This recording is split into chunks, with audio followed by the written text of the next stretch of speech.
Welcome to Graphic Policy Radio. This is your host, Ilana Levin, and this is a comics podcast. This is a comics podcast for readers who understand, to paraphrase the great Miles Davis, sometimes it's not the fight scenes you do, but the fight scenes you don't do that really make the comic. Tonight, Kieron Gillen returns.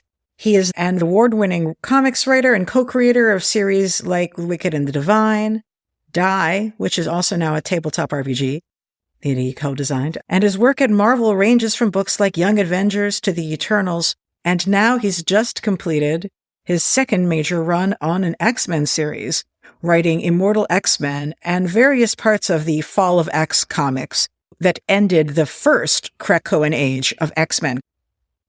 He's back to talk about the end of his time on Krakoa's not-quite-so-quiet council, and also his latest series with Caspar Wijngaard, The Power Fantasy. Kieron, welcome back to the show. It's so good to have you on again.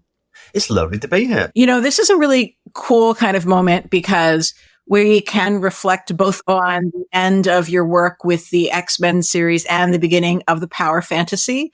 And I see such a strong continuation for anybody who was interested in what you were doing in Immortal X-Men in particular, as well as with the Wicked and the Divine, looking at how incredibly powerful people interact with each other. And I don't just mean powers in terms of like blowing shit up, but I mean powers in terms of the sort of social impact that they can wield, and their relations with each other and with the impact on the so-called like regular world around them. This is like all right there.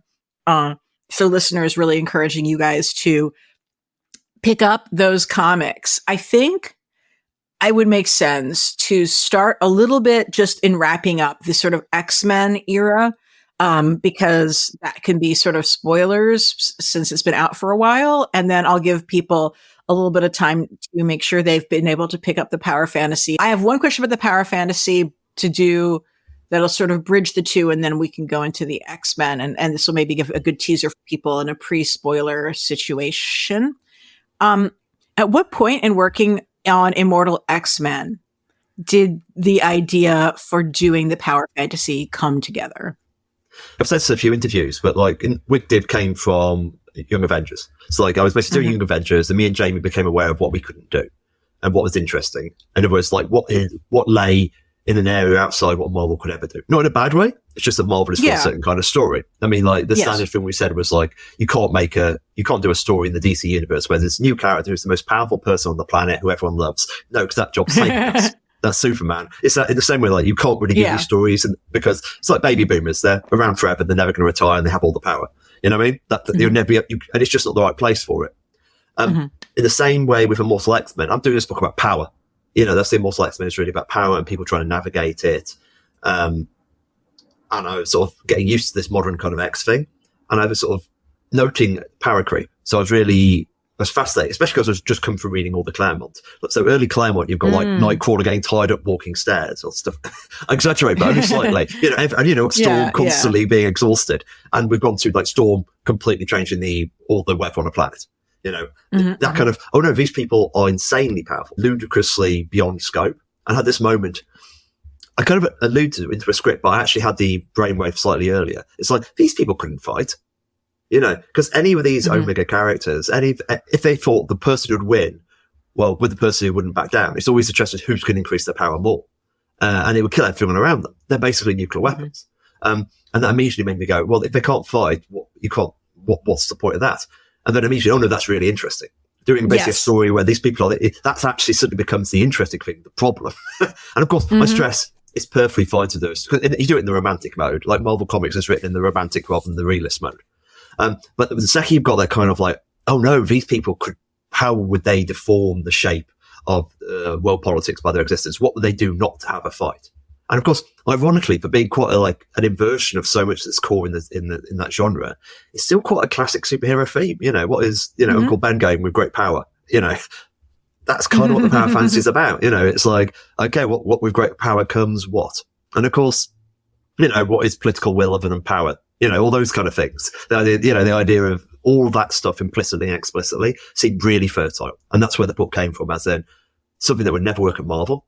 And for obvious reasons and not in bad reasons, but something that felt really compulsive. And that's where it kind of came from. The idea of like, what could you take these ideas and shoot them further, harder, higher? Yeah, that was the idea. And this is one of the many times you've built a pantheon of characters to sort of like cover a range of kinds of power as well as kinds of appeal they would have to both humans in the world, the fictional world you're creating, and also humans in the real world as fans. Like, what are the things that you look at when you're constructing a pantheon to get a good balance? It is interesting, isn't it? Like, I find myself, especially at this point in my career, like, I just come back to groups of people. You know what I mean? I don't think there's many of my works, possible exception was The Future, but even that's got like 2 lead characters. I create a cast, and then I make about the interaction between them, because it's about something how I fundamentally see the world. I see the world as a dynamic thing between people. I believe the truth's expressed through ironies, and I don't mean in like the boring English irony way, in that, oh no, everything is complicated. You know, this is true, but this is also true. And by creating a group cast, you can kind of like approach the truth by creating a kind of like impressionistic collage of it, as in the world is like this, these people are like this. So that's why I start. I said, okay, what various views of people could create what I think is an interesting portrait of how power works? Because especially like early on, and the Power Fantasy is an alternate history, so we divulge into several key points, but at the same time in 1999, it's recognisably kind of Earth. You'll see the differences, and I think in retrospect, by the time you hit the end of issue 3, you'll realise what the big difference is. But like, it is fundamentally close, but close enough to not disorientate people. And so that immediately becomes okay, I need something that basically keeps Earth vaguely like it is. Because if everyone is like, you know, incredibly powerful hippies, you know, that's the world's fundamentally going to change, because you've suddenly got 6 people who can't be denied in the same way that, you know, nuclear Russia and America had to, you know, create the shape of the world. So there's the cast is a little bit that, but at the same time, they've got to be characters I vaguely want to write. And we build from there. And of course, like, fact, it is a story about power. I end up kind of, what are these ideas I have? So like, the ideas that come to mind isn't that interest me, then why does that interest me? And how can you put them together? What's the right number even? I end up on 6. I think 6 actually is quite a good number. Like, that's a way to actually get enough people play, but allowed to have depth as well. Yeah, I just started building up the structure. In fact, I had like several more possibilities. And it's one of the things I'll notice, like, we say there's 6 superpowers on Earth at the moment. We don't imply there was never always 6. You know, like, there's a kind of like, right. There's more story there. And that's the okay, we're sort of skipping way ahead. But the fact it's a story set across 54 years, you've got all this history. So we get to, you know, it's all defined. We get to dip in and out as required. We get these very complicated pre-existing relationships we're catching up on. You know, that was really the urge, just really novelistic in that way. But yeah, so like, I just said, what ideas appeal to me? And like, you got Etienne Lux is probably the first, who is our telepath. I mean, like, he's the one who's most recognisable from, Kieron wanted to take Xavier and take him further. And that's true to some degree. And that's certainly a filter to look at him. However, the mistake would be to view him as a commentary on Xavier. Because, you know, I don't think the Power Fantasy is really a critique of superhero comics. It's just taking some ideas that are in the genre and then running with them. It's the idea of like, okay, well, telepathy and politically active, but also worried about the state of the world and believing that we are fundamentally dangerous. You know, that's some core Xavier stuff. But by the end of the first issue, you'll see, oh no, Kieron's doing something very, very different with this character. Does that make sense? Totally. Yeah. I mean, look, even the choice to have him be black is significant, right? I mean, it's close to Magneto in some ways. That's one of the things that people will pick up. Despite Heavy is a little bit Magneto in another way, Xavier is a loner. Xavier is, not Xavier, Etienne. There's a mistake. Etienne is a loner. In that way. Etienne is somebody who deliberately chooses to stand apart. So like, and in some ways that's, obviously Magneto had the evil mutants, but like Xavier's always much more about family, and Heavy is much more about family. And you know, boy, is he ever. Yeah.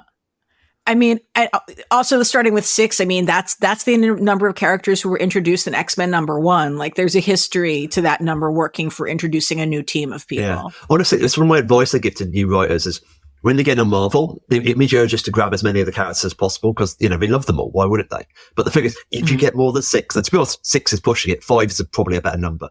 And like, you have real trouble having enough meaningful reactions between the cast, to make it, because and then you end up not serving all the characters well. Therefore, even the people who are happy your minor character appeared in the book aren't happy because they're not getting to do anything. Like even Wick did 12 or 13 really.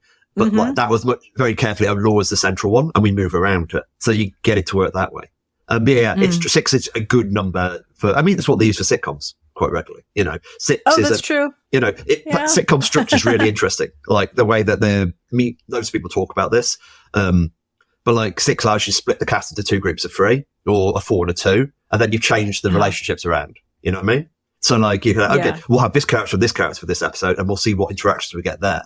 Like if you watch, say, Community, you can see them working through the cast like that. Anyway, I rambled it. So it makes it all sound like science in that way, but it's more like these are interesting. It's like chord structure, to speak musically for a second. These notes go together well. You hit 6 notes in a story, you probably are getting an interesting chord, and you can do variations between them. Anyway, that was the most me sentence I've said in a while. Hooray. That's what I'm going for here. So long as I can get that to happen, I feel like I've achieved my mission. So I'm happy with myself right now. You enable. Yes, exactly. This is what we're here for. Speaking of that musical element, one of the things you mentioned that got me so excited is that you are a fan of the thing for which I am also a massive fan, shocking when our interests align such a way, which is the podcast, A History of Rock and Roll in 500 Songs by Andrew Hickey. Just an aside for those who are unfamiliar, A History of Rock and Roll in 500 Songs is a podcast by music historian Andrew Hickey telling a history of rock and roll music from 1938 through 1999. It does this by examining pivotal songs, artists, scenes, and the larger cultural, political, and economic forces that shape them. It's a sort of podcast that says that in order to understand the significance of the career of the Monkees, let's start with a short primer on the origins of the Vietnam War, i.e. it's my favorite thing. Andrew is someone who I knew originally through comics fandom, and so seeing him start to tell what I believe has now become the great audio narrative of English language, popular culture, has been so exciting. And just the more I listen to it, the more in love I am with it. I don't know if he was originally on your radar through being a comics guy as well, but I loved hearing how this podcast is influencing your thinking about this, because what I find one of the things that's most powerful about his show is that it's not just looking at, here's these cool people we all are interested in. It's here's the social conditions which created them. Right? Like here's Paul Simon showing up in England with a better acoustic guitar than the natives. And how does that play out in his popularity in building a following in the British folk scene before becoming popular in America? And I'm wondering, like, what are the kinds of lessons that you've been taking from listening to this music history podcast? It's like a lot of that stuff. I mean, Hickey does a lot of stuff really well, but one of the things he does is actually put you there. It's basically, it's that, it's about the culture. It's not just here are some good records. It's like, this is what the culture is like, and this is who these people were. And that's, and the idea of, I always had problems with the Beatles, not in a problems way, in that I could never quite make them live. As in, some of this was going to go into Wick Div or even Phonogram eventually. The idea that Cole couldn't do magic with the Beatles because it was like they'd been fixed too much in critical structure. Like, they were always a bit distant from me. And one of the things got from it is that I narrow the story to tell about them, and I get a very vivid idea of what it was like to be these people. They were just bunch of music nerds. That's the thing about the Beatles. You really get that kind of, these guys love music. That's why, and it's like, instead of these records being seen in the context, oh my God, that's an amazing record. That kind of, oh no, they were really into this Motown record that came out 2 months earlier, And going the other way. One of the funniest bits of the podcast is, Hickey trying to show how Bob Dylan influenced the Four Tops song, and he has to do this impression of like, listen to the phrasing. This is a phrasing thing. All listening to each other, but also like really, minor things like in Britain, the Beach Boys and the first Beach Boys single in the UK and the first Beatles single in the UK came out in the same week, which is amazing. Like, imagine being a music fan and sort of, especially discovering then. Not that they, not they were the bands they became later, but that moment of, oh my, what's this new cool thing? And of course, just before the Cuban Missile Crisis. So like, in my head immediately, it's like, oh no, there's it in terms of like, this is what you would be listening to. This is like, imagine my Phonogram story of like the equivalent of like Lloyd from Phonogram obsessing over these 2 new records as the world's about to end. It's like, and that is, I mean, all that stuff, the idea of how can you have the fine texture and how it changes the people there, and vice versa. So that's kind of like what I'm really getting from it is the idea of, a richness is kind of what I'm getting, as well as, sure, it's a simple part of it. It's also given me a real perspective of a period. Like, so far the podcast is still up to like, late 60s. And that's it's all before my life. So I have living experience after 75 to some degree. Before that, I haven't got that lived experience. And what is part of the reason the power fantasy is like, it's partially my lifetime, well, especially my young lifetime, up to 2000. But it's also my parents' lifetime. So in some ways, this is me in conversation with my parents. Like, funny, my dad's gone now, but my mum is listening to the Hickey podcast as well. She loves it. I know it's like the classic Hickey. Every podcast ends with please tell one person about it. It's like I've got several people listening, and my mum is like really into it in terms of like, and she worries about Andrew a lot. She thinks she thinks he's an incredibly sweet young man. Well, he is. Just he is exactly. You worry, and she actively worries about him. Bless him. But. Yeah, exactly. But she's getting filters on her life as the stuff she knew as a young woman in Scotland. And of course, my mum went to like so many gigs. My mum was a real music head. Like, getting her, and when she came to San Diego and sat across the table from Eric Stevenson, any gap in conversation, Eric was like, so did you see the Supremes? And like, mum, and mum was mostly yes, in that kind of way. Mum was an absolute music Oh my head. God. It's so cool. But so she's loving it in that way. But that's kind of speaks to its appeal. Like, cause anyway, back to the point as in, I'm getting a sort of lived experience of what those kind of people would be like in that time and how it would all feel mashed together. So yeah, that's the main influence. So the intersection of art and politics. And in some ways, Power Fantasy is the other way around, as it's a book primarily about politics, but these are cultural people because it's a me book. In some ways, it's like if Uber was done in the style of Wycliffe or vice versa. There's a bit of that. Yeah. I love that. I mean, and I also think that you have in the first issue, and I'm keeping this very light on spoilers, listeners. The first issue, you have Valentina mentions that she's like, I would like to be watching The Loving Spoonful right now, but you are talking with me. So, and I know that, the young critic from Graphic Policy who covered the book was like, she messaged me. She's like, oh yeah, I'm checking out The Loving Spoonful and they're really great. And I'm like, I'm so happy that this happened. Hey.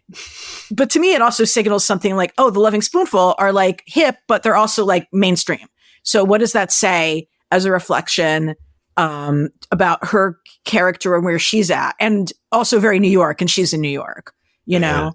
It's interesting because actually one of the things like, I did actually work out whether The Loving Spoonful would play in New York in that period.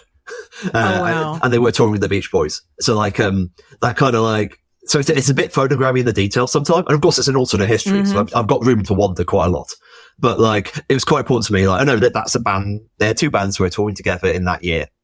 Like, and that was kind of, and also played in New York. So in some ways that kind of small detail is important to us. It went back to anyone else.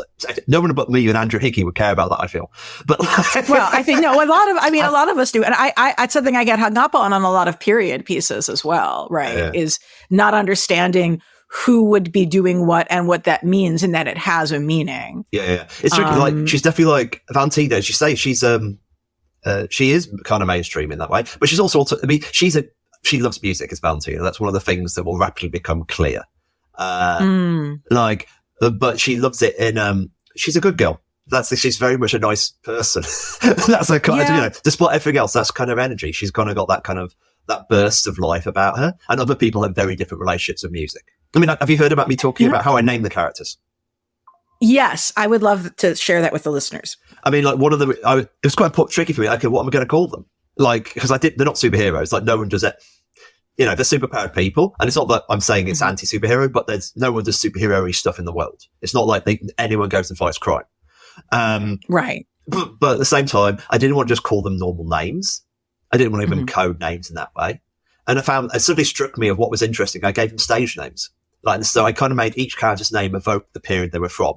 So Etienne looks is a little bit like, Ray the Genius Charles or Stevie Wonder. That's kind of that kind of state, that name. Then you got like Eliza Hellbound, who's like our 80s industrial post-punk kind of name. Jerry Magus, which is kind of like a Johnny Rotten kind of name. Like he's the punk hero. So that was kind of my, and Ray, what's Ray's full name? Brother Ray Heavy Harris. He's like, he's the MC5. He's Detroit. Yeah, no, I mean, that's like literally an MC5 name. And I'm very excited about you having that and like him being from Detroit and like that sort of moment in political cultural history where you have a band that is also in a commune that is a radical leftist commune in Detroit. Like there was happening in Lansing and in Detroit at the time. There's colleges there and there's cheap rent. And like when you cited that as his source and not San Francisco, I was like, of course, because Kieron understands this. Yeah, I love the answer. I've always never been a San Francisco guy, in musically, weirdly. It's something I admire intellectually, but not the same. But like the MC5 kind of stuff was much more my kind of speed, I felt. And also like, yeah, you know what I mean? So everything you've just said, yes, that's why it's interesting. The idea of like, if you're going to have the Magneto archetype be that, let's put him in Detroit. Let's give him like the Detroit MC5 radical. Slightly got this. What's fascinating about how Caspar has treated the character is that like, it was just, my kind of, originally he did him very skinny. And I was like, actually, no, that's not the vibe. I was kind of said, okay, Jeff Bridges, as the dude. That was my sort of, the dude as Magneto was the joke. And he started that and it was like, no, that's not right either. Because it's like, this is a guy who's been around. He's a guy who would fight bikers. He's like, so he's bigger. He's heavy. Yeah, he's heavy, but he also looks like a mess with you, and that, and of course he also had the wonderful note of giving him a floating spliff, which is the best use of, yes, I want to see powers ever. I want to see the cosplay. I mean, a little bit of wire holding a floating spliff. It's going to be great. Anyway, all of that stuff. Yeah, I mean, just for listeners, the MC5 were the house band of the White Panther Party, which was supposed to be a white solidarity movement for the Black Panther Party. Oh, yeah. So, exactly. Like, understanding that this was where music was had. But it's also, you're talking about them as being a cult. And I think thinking about cults is actually kind of a theme that connects a lot of the pieces of your work, and relating that back to fandom. Yeah. They're kind of like, also stepping around spoilers, they're high on your supply. I mean, there's a lot of wicked characters who are high on their own supply. I mean, you could argue, and we dig into this quite a lot. Like Heavy in the first issue is a little bit, he is both high on his own supply. As in terms of like, he is the instigator, even if he is not the instigator with a capital I in the story. Yeah. And that's really, and of course, coming through as a character, don't follow them through and talking about that. That's interesting. We get a lot of meat from that in later issues. We get a lot. That's one of the great joys of the book. It's a novel. It's that kind of, we really give you a chance to live with the characters, let them express themselves, pull around, show their complexities.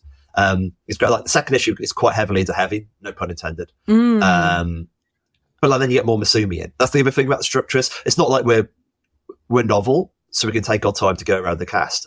We'll follow the story, we'll introduce people properly as we need to, but like we're not going to like. And the other ones are kept on the table and intrigued upon. Hopefully you'll be intrigued by, but you don't necessarily get the big focus who they are until maybe later. It's like Eliza is like haunts the first arc, and like Eliza is obviously probably the best single visual in the series, but like she's very enigmatic until a certain point. I see.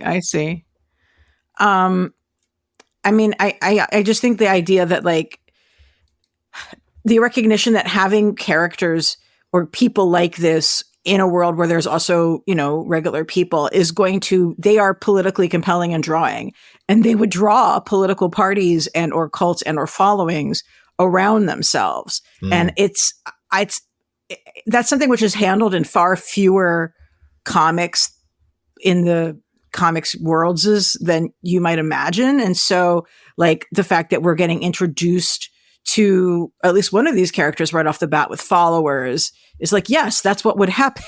Yeah. And that's interesting to me because also we are reading this as fans who ourselves, it's interesting because like, I'm always sort of about myself, like I'm incapable of falling in love with a politician after my very first time. Like that's just not possible for me, but I'm not immune to being very enthusiastic and like hopeful about somebody, because that is how you can build support from other people to move towards victory, whether or not I'm not holding certain things in reserve in my own emotional energy because of the reality of how people with power are and operate and compromises they make. Oh yeah.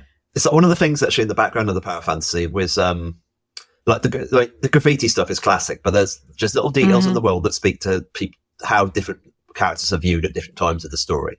You know what I mean? Yes. Obviously there's not much of Magus in the first issue, but there's a lot of like how people talk about him in that way. And there's also little bits of graffiti that kind of hint towards, but that implies the story. How he was viewed in the 70s is very different to how he's viewed in 99. In 77, sure, he's the punk rock kid. He is like explicitly, John Constantine meets Dr. Doom is the way I sort of shorthand it. Yes, I love it. But like, he's a sellout. That's the thing about it, which is really interesting to dig into, because doing that across 30 years, there's lots of rooms. He was him there. And you get to know why he was disappointing. You know what I mean? Let's say being at a story of a bigger thing like that is that you meet someone and you realize, wait a sec, this guy used to be this. And that's, you get all of them to some degree. And the public's understanding of these figures changes so radically across time.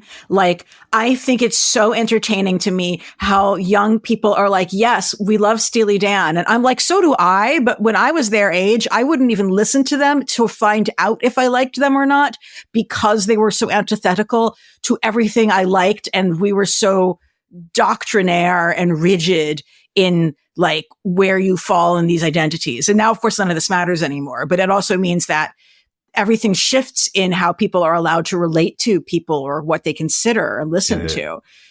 Absolutely. The semiotic broad collage. There's a sentence that's just come to mind, and I'm not sure if it's even right, but it sounds clever. Yes.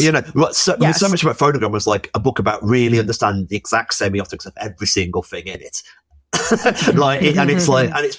It's going to read like Shakespeare now, and that kind of, you need footnotes. And trust, we did write the footnotes. Yeah, but, you wrote them, yeah. And like that, they kind of do what you liking X-band in Y period is very different from liking X-band in Z period, It's all interesting like that. So yeah, I love it. Especially the weird thing is the alternate history of this as well. In that, by 99 I said it's done all seriously, but there's some bands that simply don't exist in this timeline. And there will be properly tweaked songs that were hits and so on and so forth. Speaking the broad timeline, like up to about 1980 is quite similar. 80s is actually more left than the real world. 90s is more right than the real world. That's kind of my broad overview. I'm saying for reasons. Fascinating.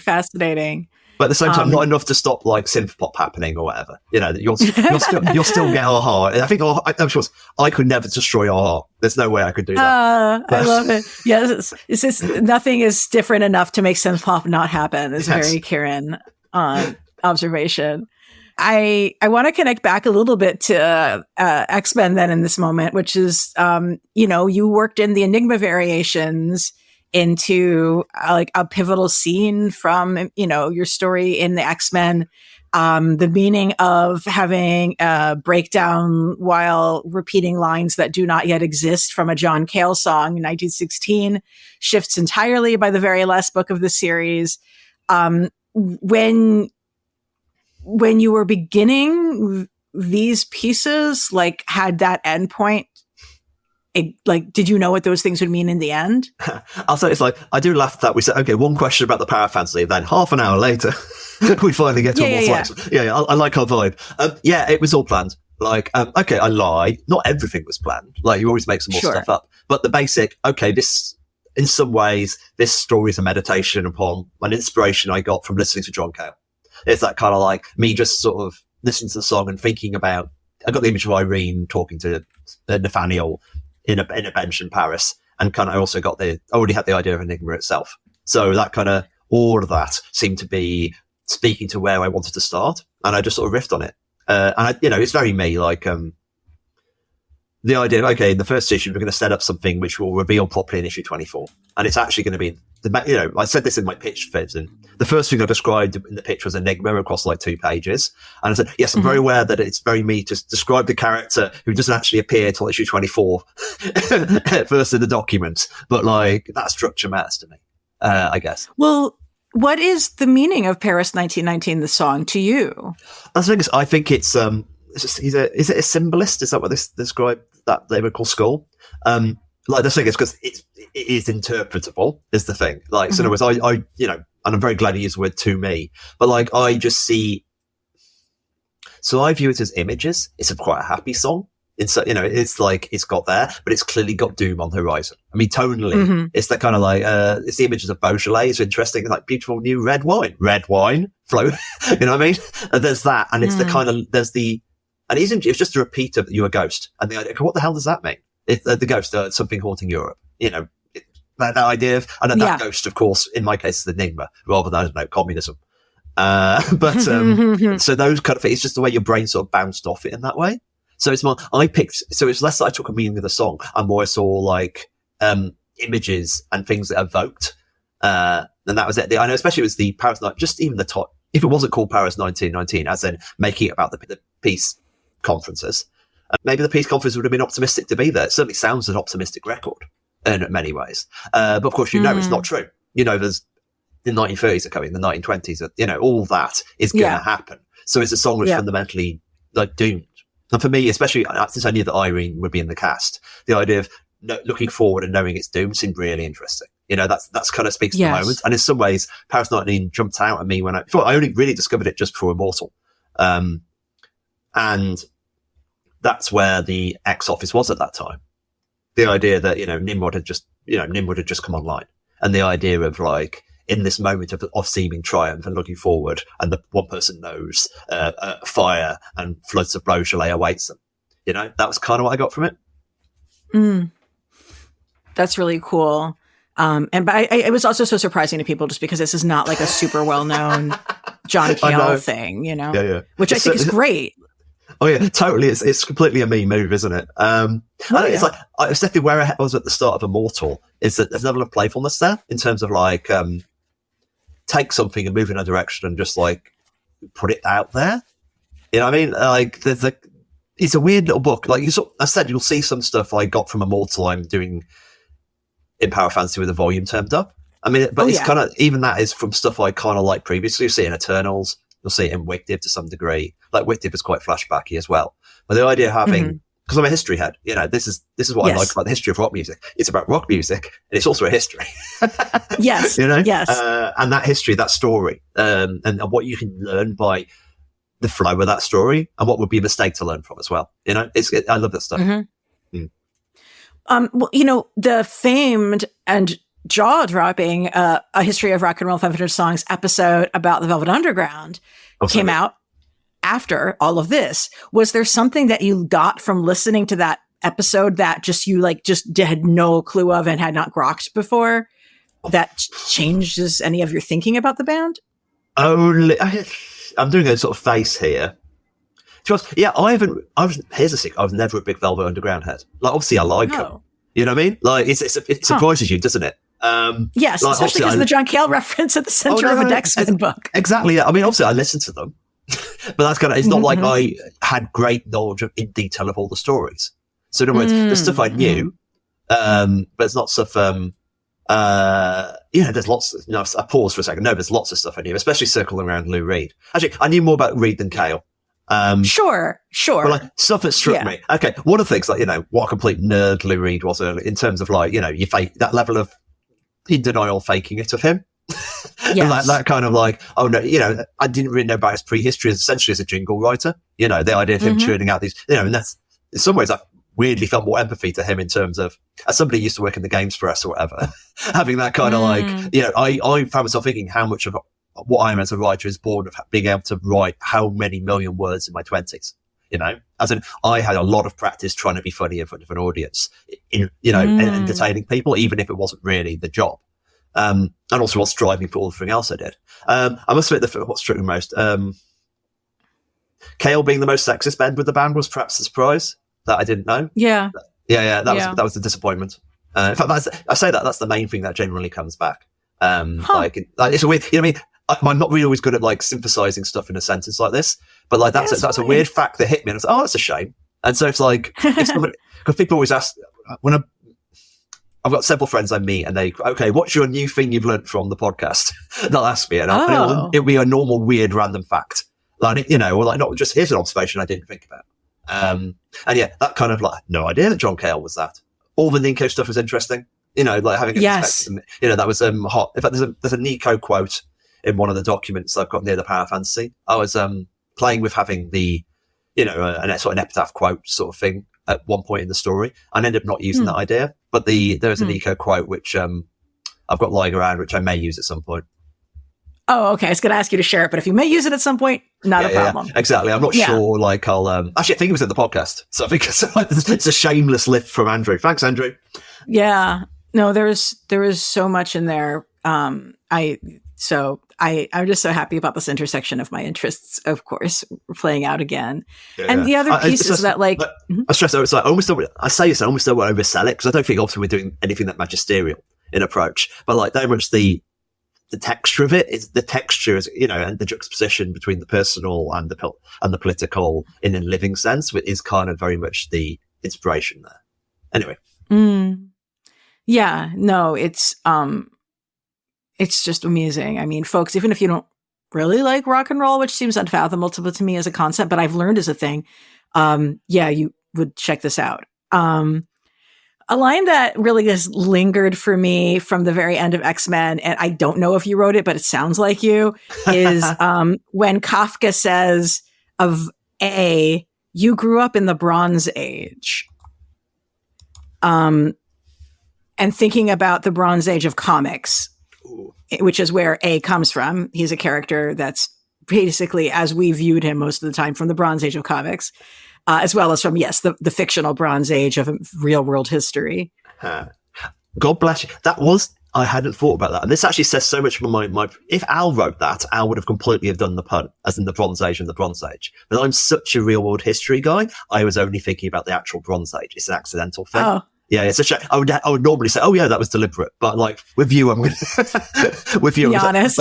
I think it's actually useful for me to show you where my head is, because so much of me with Immortal is that I'm not very interested in Marvel history. I mean, I'm interested in it enough, but it's not what drives me. You see it in Eternals, you see it in, to some degree in Immortal. Like I'm using real world history and events, and I use even like the stuff I was doing in the 1944 bit. Involving the Black Room Project, which is Marvel history, is me really kind of doing real world history. I'm interested in it because it's happening at the same time as the Manhattan Project. It's kind of implicit Manhattan Project about mutants, So that's what interests me, as opposed to the poetic. Al's a poet in the Marvel Universe. He's incredibly good at this stuff.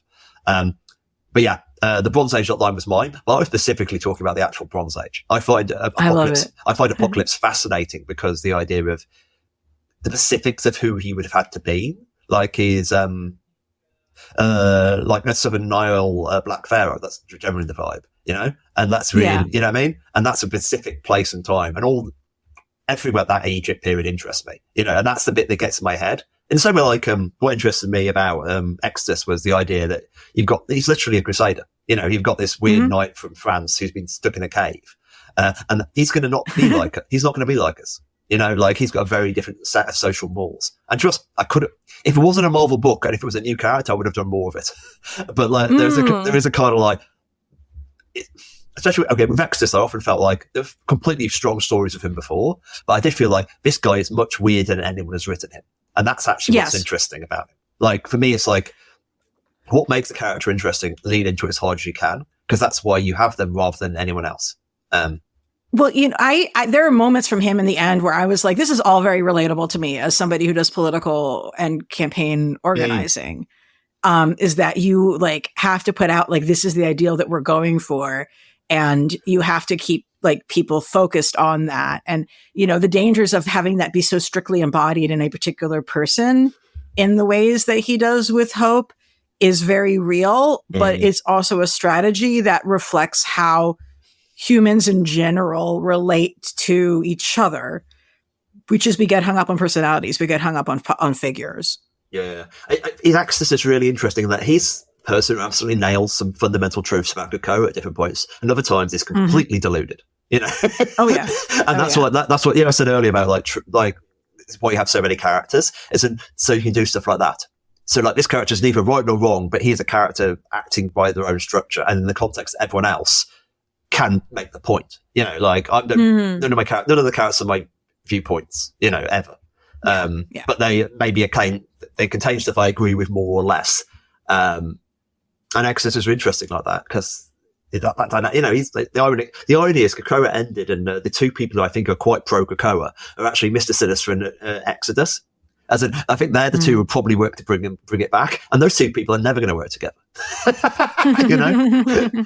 Anyway, well, I'm so grateful that the series got around to the thing that I'm always fetching that like nobody is willing to do, which is even if it's even though it's happening off camera, you had characters who aren't the main, you know, fighting power players, building a more democratic, inclusive, better society off somewhere, and a quiet council that is quiet because it listens. Yeah. Thank you. It's like I was pleased. I wish I had more room to that kind of when the Exodus year, the year after the gala was like cut to like one arc. Like the thing that I most lost was having more time in there. Because you can see bits that if you reread Immortal X-Men, you'll see all those data pages. They would have been issues. You know what I mean? Like, and I put, because the world building stuff as in what a new Krakoa would be like would be happening there. You know, that was kind of but you know, as you say, I think we hit some stuff by the end quite well. And for me, all the way through, even right at the start, I was like, Krakoa is like 250,000 people. Like, we're not paying much attention to normal people, like the normal Krakoans, because obviously it's an X-Men comic. That's you know, At the same time, that's important. I mean, the point of queer solidarity or any solidarity is they're all important. You know, Cyclops is as important as the random mutant you have never met. You know, they're all mutants. Yes. That's what so like kind of turning it back was it. So especially for me, it's like the Quiet Council trying to grow into something better was kind of my hope. Like the fundamental, you know, the fundamental flaws in Krakoa would lead to a better Krakoa. I mean, I remember us having a big debate about how to end it, like in the room, and we were going back and forth. And there was elements of like, because obviously some people always like very hung up on the downsides of Krakoa, but at the same time, there's very positive things in Krakoa as well. And I was doing this argument about the relative merits, and I must admit, I kind of leaned towards the negative quite hard in Krakoa. I think there's some fundamental flaws in there, but at the same time, as we were doing this argument, it sort of clicked and said, no, the problem with Krakoa is not radical enough. It's like, you know, many people have think, oh, it's could be always radical ideas make it bad. Oh, no, it could be more radical. No. That's actually it. And of course, that's the line I gave to Kafka. Yes. Oh my God. What I love about, I mean, this goes back to Kafka as well. And Kafka is obviously smart and intelligent and together in lots of ways, but he's also slightly smug.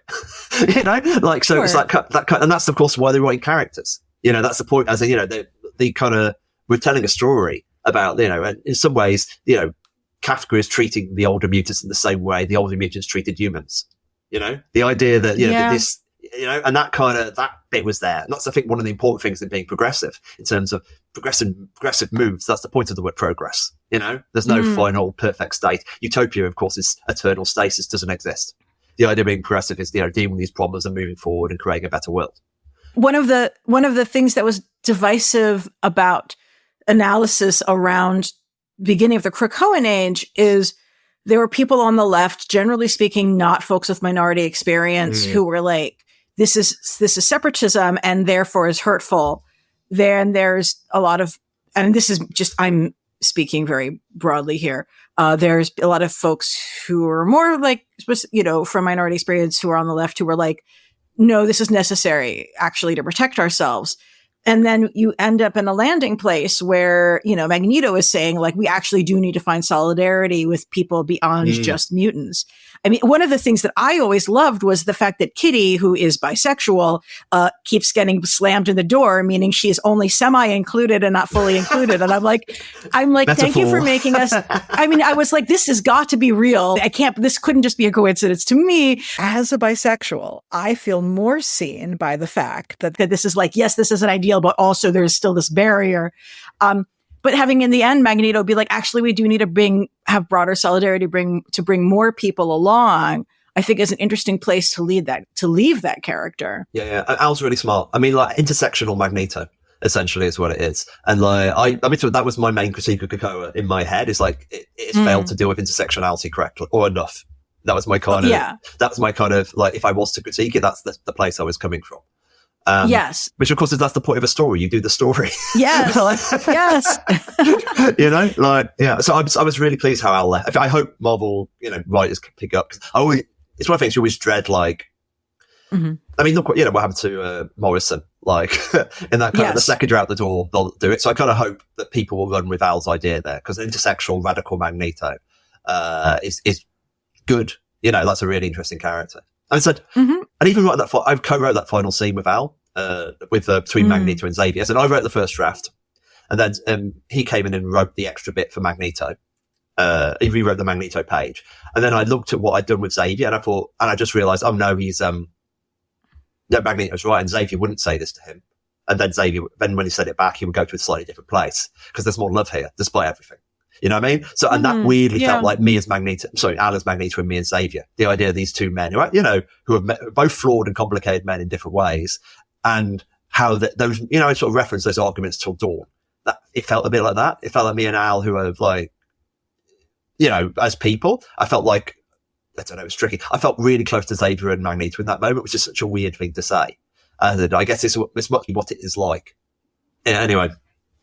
But that's good, because I feel like so many times we, as readers, have been discouraged from feeling those ways, or have been told that we are only going to feel those ways when those characters are talking about interpersonal things and not when they're talking about politics. Yeah. And this is a meaningful shift, I think. Yeah. It's definitely like, you know, yes, that kind of like, even at the end when, of course, it's pretty bad, they sort of see the best. That kind of last line that Xavier says, I think it's like, I'm happy for you. It's a good fight. In that way, you know, like, despite everything, it's like, no, you know, like, even though it's like, there's only some ways that Magneto's come around to Xavier's position. He's still very different in almost everything. But the idea that humans are worth it is a significant concession. But at the same time, like, you know, Xavier admitting that, a general intersectional revolutionary is a good fight in the world. Even if Xavier wouldn't do it himself, he kind of recognised that fight is a powerful fight and worth having. Well, and I'm, you know, and again, like I've been agitating, and we get like at least a glimpse of this, which was people finally tried the last thing, which is democracy, which is something they've never actually tried. It's worth a shot. Us. Yeah. We've tried everything else. I know that there's a reason why, when timelines got compressed, showing people how the democracy might operate is the thing that we don't see on page. And I don't think that most writers would be up to the task of doing that. But as I've said in other interviews with you, I do think you would be. Thank you. It's probably like there's so much. It's tricky because so much about fiction is about showing something that's slightly dysfunctional, and because that's where you get drama. Like so much, but actually just doing. Is it like I'm doing my sort of face here, as in like I'd be really interested in it. I don't know if anyone else is. I mean, okay, I haven't said this before. This is a vague sort of scoop. I pitched for Krakoa staying on Earth, and like my Betchik pitch was very similar to the new Krakoa we end up with, but basically. Okay, very similar. And its main defense would be, it's really boring there. That's why we don't have stories there. You know, the kind of, like, it is, it's like, it's very peaceful. There's no drama. It's all nice. It's this kind of weird, kind of like quite hard living, Spartan living condition. And I kind of pitched that if we make it boring enough, it's like we don't need to worry about it. The problem with like leaving Krakoa on Earth, it would warp all the stories. But if you have a kind of really, really boring Krakoa, as an awesome utopia, kind of utopia, hard utopia, but still utopia Krakoa, it won't distort the Marvel universe. And I was voted against on that one. And I must admit, with retrospect, I think it's probably right. I think someone would have immediately blown it up because there's always a Marvel writer who'll blow something up. So I kind of get it. But I was quite leaving it as I forget who suggested the White Hart Room as the final place, but leaving it this kind of this Flying Dutchman kind of like phantom thing out of time felt really kind of, and also there's some ideas that put it in space, and I was always anti putting it in space because you don't make mutant aliens, but putting it potentially in a desert of their own imagination, and it's also mutant connected, so specifically mutanty. That was quite important for me, and it becomes a much more like, the dream of Krakoa is real. And Krakoa is a dream and real simultaneously. And it can always come back. Also, exactly. It's Phoenix tide. It's absolutely. It's absolutely. It's us dropping it in a bowl. It's that kind of intent. in 10 years' time, someone will bring it back. It's just us basically protecting it as well as we can, and protecting as much of the Krakoa as we can, and until they decide it's time to bring it back. That was a big part of it for me as well. Do you think you would ever come back to it later in a long time in the future? In 10 years' time, I won't be, I would hoping other people be writing comics. I'll be nearly 60 then, which I'm 48 now, so I'll be 58 then. Seriously, never say never. And there is a kind of a late career story, a late career sort of story in a certain area, in that kind of, remember when Claremont did The End? That would be a giggle. Yes. That kind of thing, maybe. But I have no desires to return to Marvel at the moment. Like, it's easy to say because I've just left it. But at the same time, it's like, I did the X-Men twice. And no one, the only person I think who's done big, long runs on the X-Men twice is actually Claremont. And it's always, which is a weird thing to be in that line of, especially because I've never ever thought I would. That's not true. First time I thought I was like a supporting actor in that way to the line. You were not in the driver's seat really. Exactly. Well, this time it has not been like that. But even that, I somehow feel like I was just, I feel I was trying to hold a ship together to my part, and that kind of, this is big point of motion. I've got to land this, or play my part in landing this. But of course, that's always true in the Marvel universe. Nothing ever starts, nothing ever ends. I have two questions. Okay. The significance of having the X-Men and humanity working together to fight AI right now, like, yes. Right, especially like with people finally fucking realizing AI is bullshit and a lie. What are your thoughts about the significance, especially as artists and writers making this statement right now? Oh, it's absolutely shameless, isn't it? Especially with me, like I've actually researched. I think you'll have to ask John about this, but I'm pretty sure, like in the original pitch, we're pretty sure like some kind of general intelligence will appear during the time of Krakoa is happening. And he was talking about large language models. So AI had become he saw AI becoming a big thing in the next few years.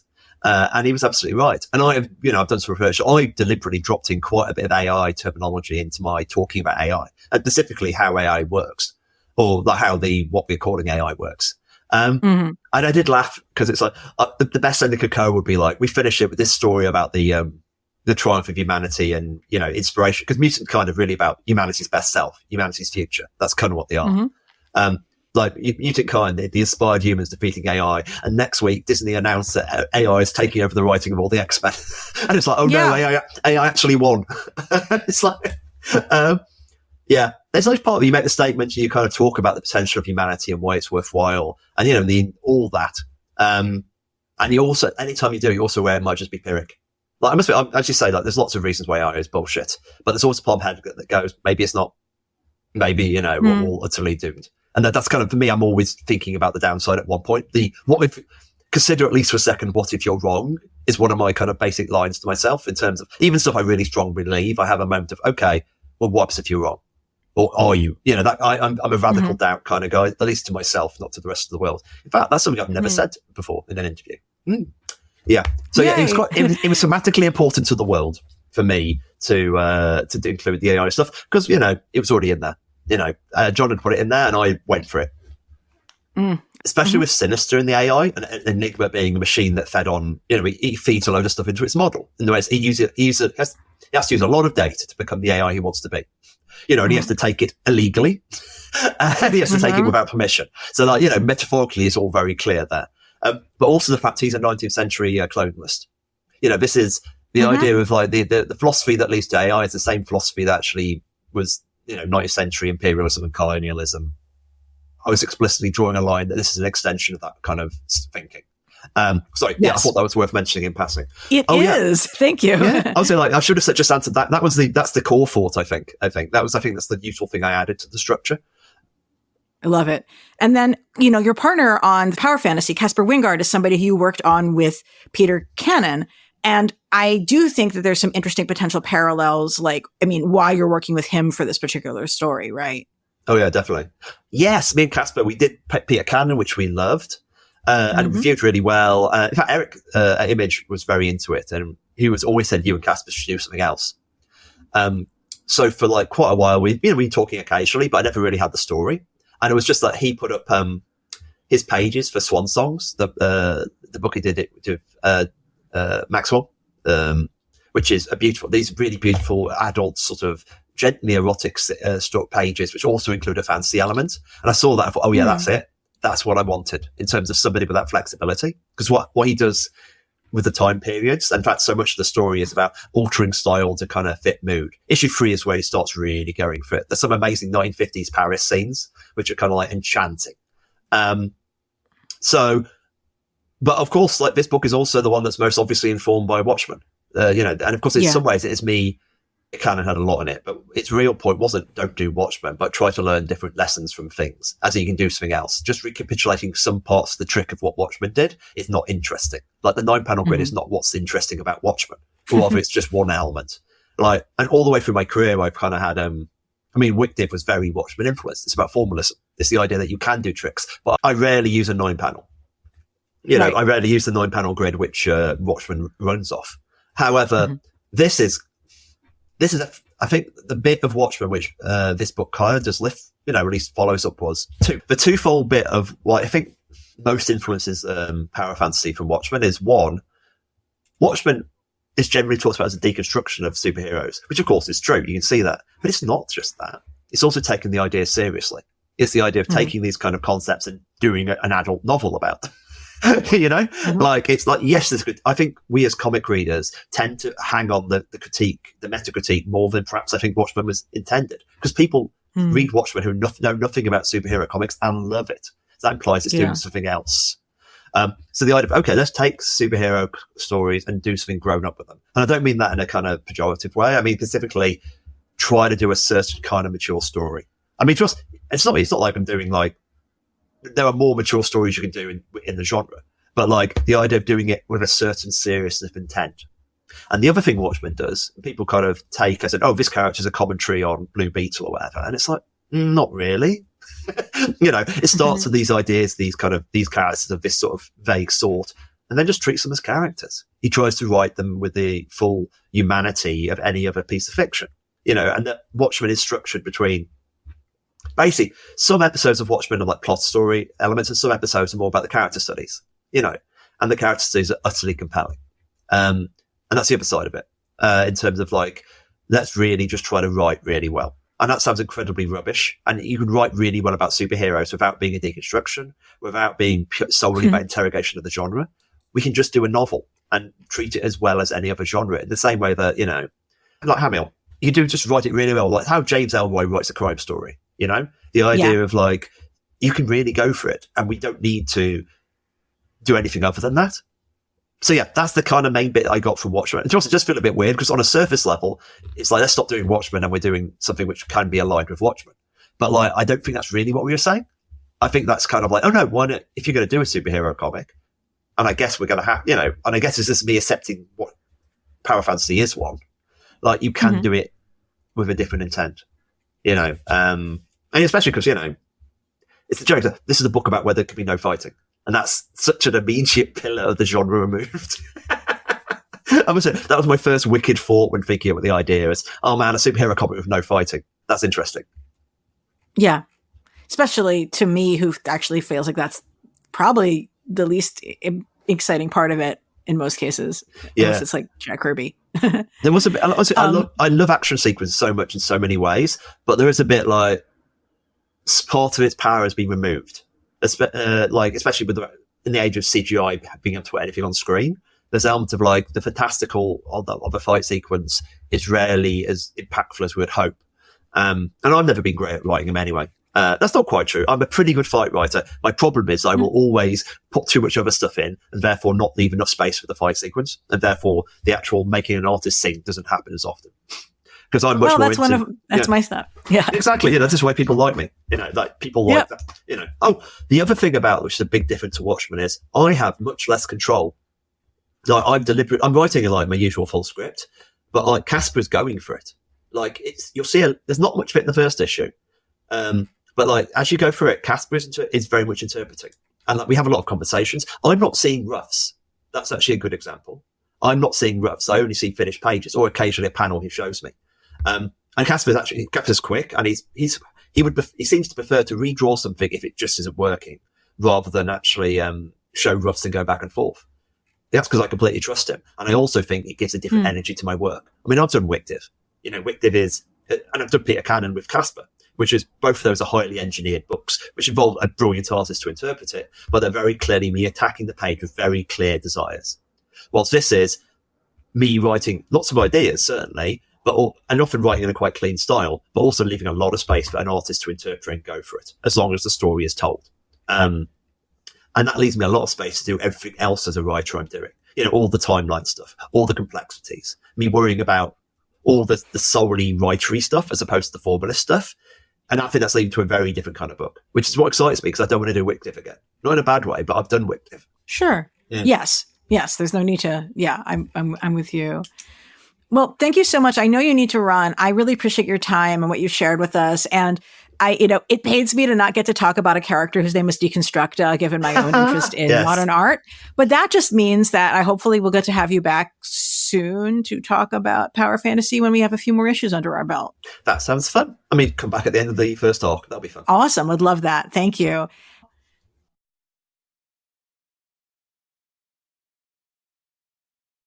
Hey, thanks for watching the previous video from Graphic Policy Television. Just by watching, you help support our site. Thank you so much. Now, if you're watching these videos, you probably care about geeky things like movies, television, comic books, toys, games, video games, you name it. You can go and subscribe right now to our YouTube channel to stay in touch and catch all the new videos, or check out our website at graphicpolicy.com. There's a nice link on this end of the video. But as always, thank you for watching. Keep on rocking and keep it geeky.